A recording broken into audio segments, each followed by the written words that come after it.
This video is brought to you by patreon.com/worsttake. Get access to exclusive live streams and Discord servers, on-screen shoutouts, and early access to some videos when you join now. Help make sure that we can continue to make content like this by supporting the Patreon. Links are in the description down below.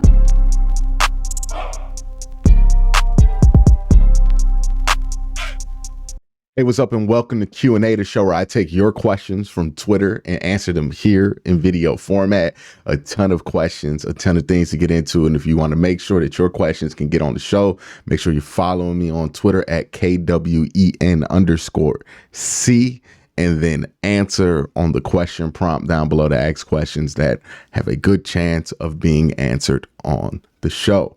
That being said, let's jump into it. And the first question comes from my guy, Browns News Now, who says, do you think the Browns will need a defensive touchdown to get a bigger advantage in this game versus because the Texans have a pretty decent run game? Also, do you think the run game will pick up at all? I think that the Browns, like the Texans have a good run game, but I really think it's time for the Browns to decide that they're not going to be a team that can be easily ran upon. Like, it's one thing when it's one of the best run games in the NFL doing it to you. It's another thing when it's Devin Singletary, and no disrespect to Devin Singletary. He's been having a good year so far, but like, he's not an elite running back. And I don't think that the Browns should be allowing anybody who's not elite to be running all over them, to be honest with you. So I don't think it should come down to defensive scores. If it does, it tells me that the offense has turned the ball over. And yeah, that's really, I think the offense should be competent enough, or we should expect the offense to be competent enough to not put the defense in that position. Mr. Camtastic says, how do you get 85 going in this game? Think he'll be key. I think one of the main ways you get 85 going in this game is by playing around with matchups. They have some coverage linebackers that aren't the best on that Texans team. If you can get him matched up with Denzel Perriman, I think that's a matchup that he can win. I also like his matchup versus the slot corners that the Texans have, because outside of Steven Nelson and Derek Stingley, their safety game is a little bit to be concerned of. Jalen Petry's a good safety, but I don't know if he's somebody who can cover David Njoku in that slot area. But it's about moving them around, getting them matchups that you like. And then if the Texans get undisciplined at any point in this game, it's about taking advantage of that as well. The next question comes from Oliver Kane. How do you assess the progression, of the recent third round plus draft picks? I find Tillman, Wright, Hickman to be players with great upside in the future. Do you think they'll have a great impact on Sunday given the IR situation? Cheers, Q. Do I think they'll have a great impact on Sunday? I don't know. As far as reaching or evaluating the progression of these guys who are third round picks, I mean, some of the guys you mentioned, Ronnie Hickman specifically, is an undrafted free agent. You kind of have to view them on a sliding scale, like they're all day 3 picks. So you can't just expect them to be day 1 contributors. Like, sometimes even first round picks aren't even expected to be that. So anything you get out of a rookie on this team, given where the Browns have been selecting, which is third round and back, honestly is bonus points. It is not to be expected. So that's kind of where I am with evaluating that. I think sometimes people forget where guys were drafted and they don't evaluate them based on where they're drafted. UK Browns fan says, what do you think the best solution is for solving or negating the impact of the Browns' non-existent run game? With the Texans' strong run defense, we might see Flacco throw the ball another 40 times. Well, one of the ways you negate and solve the lack of impact that your run game is having is, one, getting healthier. So if you get Ethan Posick back and Joe Bitonio back, that would be good. I don't think they were listed as out this week. Correct me if I'm wrong, but I just looked over the injury report, and I think that those guys are actually on track to maybe play. I have to double check that.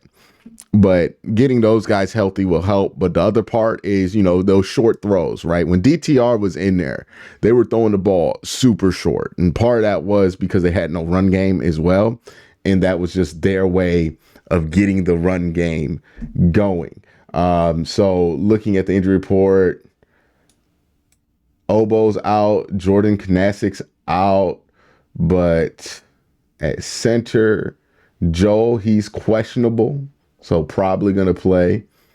And that's huge news. And then there's no injury designation for Ethan Posick. He's playing. So getting those two back will be massive for this team. I also think it's just about timing and luck on some elements of it, but it's really just got to open up the offense some way. And if Flacco can get it going with that short pass game, I think that'll open up some of the run game. Or if that play action stuff can really work, get guys bouncing one way, I think that can help out too. Just honestly, it comes down to execution. You start executing the offense well, throwing the ball, you're going to start to be able to get more opportunities to execute passing it. It's really that simple.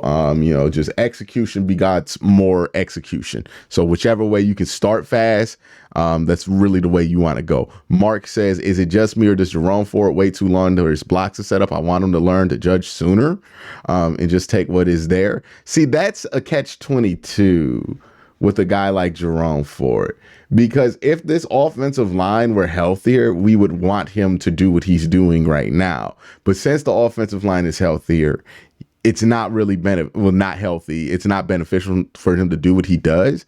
I think he's fine running the way he does. I think he's just forced to be in a role that doesn't fit him. He's not really a feature back. He's not a guy who's going to get 30 carries a game, and that's never how he's going to be used in the NFL. He's going to be a supplemental back, right? Somebody who can hit a home run when Nick Chubb is out there hitting doubles, and I think that's where Jerome Ford's at his best. Right now, since Nick Chubb's hurt, he's forced to play out of his role, and you don't want him to try to be a completely different running back in the absence of that. You just kind of got to live with what's there. I think a lot of our frustrations with Jerome Ford is because he's forced to be in a role that just does not suit him. He's a home run hitter, and home run hitters don't make great feature backs. And right now the Browns are trying to figure out how to fill those gaps, because even Pierre Strong is another guy who's a home run hitter.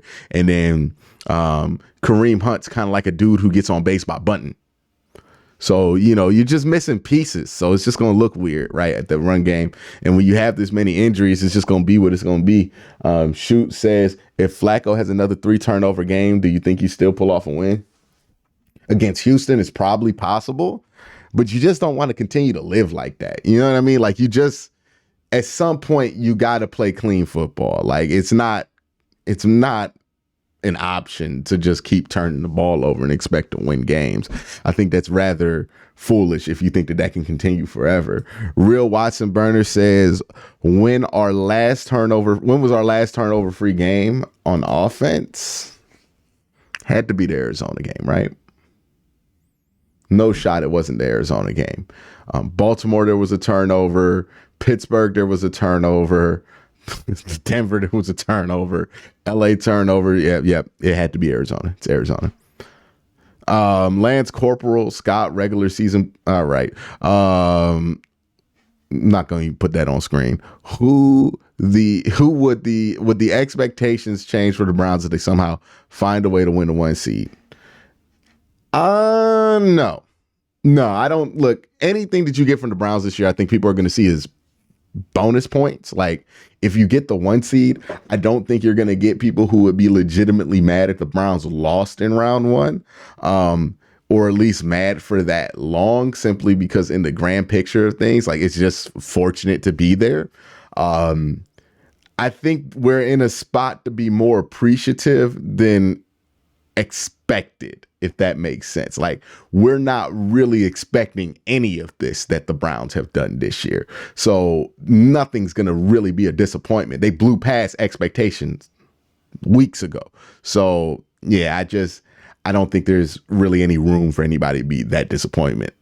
There will be people who act like they are if it happens and then they lose. There'll be people who act like that and make the arguments and be miserable online. But those are the same people who told you the season was over in like September, right? Like those are just people who are wanting to be mad, and that's the thing that they can cling to be mad at. But if you go through their tweet history, I mean, these people were telling you the season was over months ago, so they didn't really actually believe that the team could do it. So genuinely, nobody acting in good faith, if the Browns were the 1 seed, even if they lost in the first round, can act like this season was a disappointment. There's just no way you can make that argument in good faith.